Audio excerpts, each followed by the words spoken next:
बच्चा, एक फल का नाम ले। केला। बच्चा, एक सब्जी का नाम ले।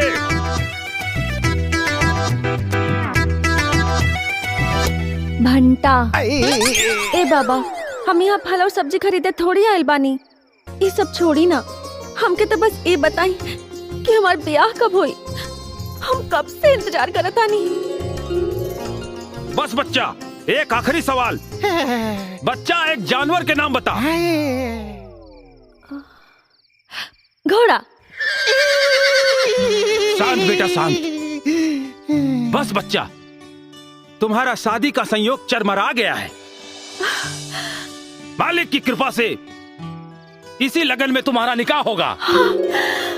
वाह बाबा, धन्यवाद बाबा, धन्यवाद। जा बच्चा, जा।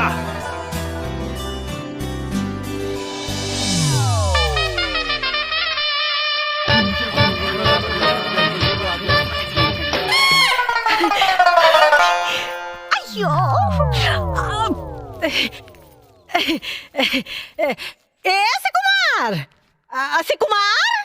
हाँ माई। अरे हमरा के तनी मुरली बाबा का दर्शन करे के हा। चला बेटा।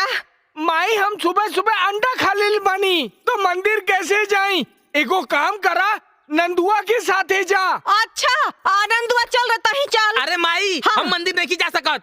हम मंदिर नहीं जा सकत। काहे कि आज सुबह ही उठ के जब हम जमाई लेनी है ना, एगो माछी मुंह में घुस गई रहे। अच्छा। आज हमार पूरा दिन बर्बाद हो गई बा। हम मंदिर ना जाएं, मंदिर ना जाएं। हम चली तोरा संगे, हम चली।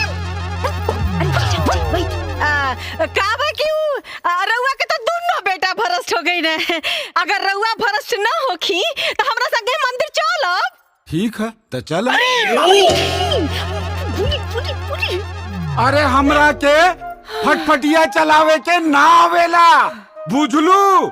4 किलोमीटर पैदल चले के बाद तो चला। तो राहे देही 4 किलोमीटर पैदल चलत चलत तो हमार गोड़ न दुखा जाई। हाँ।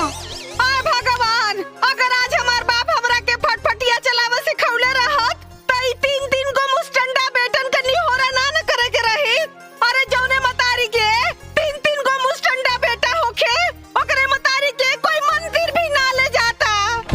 हे भगवान, कैसे तोहर दर्शन करी। हे हमर नाथ। माई। हाँ बेटा, चलो हम लेके चले तने। चल बा। हाँ चलो। अच्छा, देख देख, ये हमार सरवन बेटा। और न तो का? चाबी। ला बेटा, चाबी। चला।